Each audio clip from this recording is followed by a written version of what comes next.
Hello दोस्तों, मैं आपका दोस्त गुड्डू दत्त आज फिर से हाजिर हूँ आपके सामने एक नए टॉपिक के साथ। आज हम बात करेंगे ई कॉमर्स के बारे में।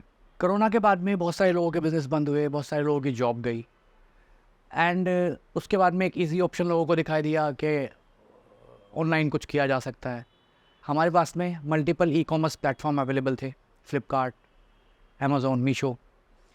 लोगों ने अपने प्रोडक्ट्स की कलेक्शन की एंड उन प्लेटफॉर्म पे बेचना शुरू किया। इसी बारे में मैं आज आपको कुछ फैक्ट्स बताना चाहता हूँ, अपनी ओपिनियन भी बताना चाहता हूँ। देखिए, ई कॉमर्स प्लेटफॉर्म पे प्रोडक्ट सेल करना इज़ अ गुड आइडिया, लेकिन लॉन्ग टर्म में it will not gonna give you any benefits. Let me tell you how and why. जब भी आप अपना प्रोडक्ट किसी ई कॉमर्स प्लेटफॉर्म पे सेल के लिए रखते हैं तो वहाँ पे आपको एक बेनिफिट तो ये होता है कि आपको डे वन से सेल आने लगती है, या मे बी जैसे आपने प्रोडक्ट डाला, आपका प्रोडक्ट जैसी उनका रैंकिंग में आया, आपके पास सेल जनरेट होने लगती है। कई बार अगर आपका प्रोडक्ट में पोटेंशियल होता है तो सेल आपको बहुत अच्छी जनरेट होती है, which is a good idea. कुछ प्रॉब्लम्स ये हैं, एक तो पेमेंट डिले मिलती है, कई बार एक महीने बाद आप पेमेंट आपके अकाउंट में आती है प्रोडक्ट सेल करने के बाद। एंड इसके ऊपर से कमीशन, कई बार 20 से 30% तक का कमीशन आप पे करते हैं जो आपके प्रोडक्ट की MRP है उसके ऊपर।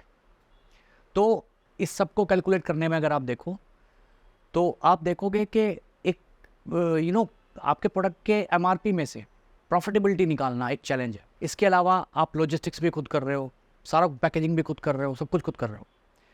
तो बेसिकली एक छोटे से सर्टेन बेनिफिट के लिए आप फ्री में जॉब कर रहे हो ई कॉमर्स प्लेटफॉर्म्स के लिए।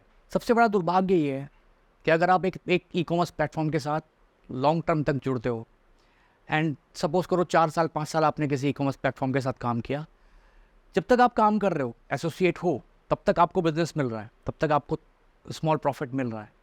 जिस दिन आपने काम करना बंद किया, you will be on a big zero. इसका सोल्यूशन क्या है? इसका सोल्यूशन ये है, मैं पहली बात तो ये मैं क्लियर कर दूं कि मैं ये बिल्कुल नहीं कह रहा हूँ कि e commerce platforms are not good.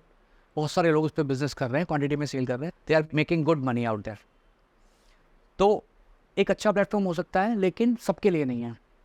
हमें ये फिगर आउट करना पड़ेगा, हमारा प्रोडक्ट का साइज़ छोटा हो और हमारे प्रोडक्ट की सेल अच्छी हो, हमारे प्रोडक्ट में पोटेंशियल हो।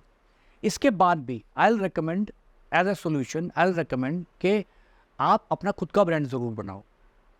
आई मीन ई कॉमर्स प्लेटफॉर्म पे सेल करो, अलॉन्ग विद दैट अपना खुद का ब्रांड बनाओ, अपने खुद का क्लाइंट बेस बनाओ।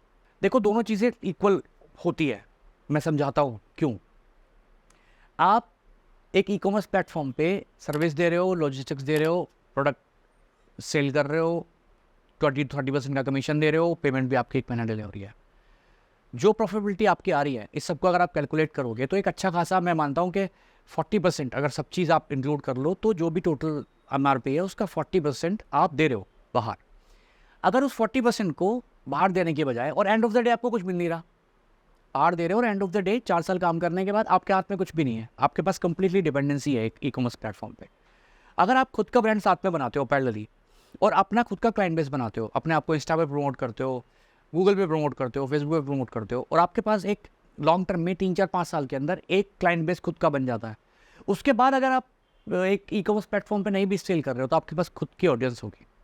4 साल बाद आप एम्प्टी हैंडेड नहीं होगे। So that is the thing I want to convey. You are working with e commerce platform, that's a good thing, that's a good idea, they are helping you a lot, but trap में ना फंसो। Parallelly अपना brand ज़रूर start करो, जिससे कि end of the day long term में आप ज़ीरो पे ना आ जाओ। आज के लिए मेरा सजेशन सिर्फ इतना ही। दोबारा फिर मिलूंगा, दोबारा फिर आऊँगा एक नए टॉपिक के साथ। तब तक के लिए धन्यवाद। Thank you so much.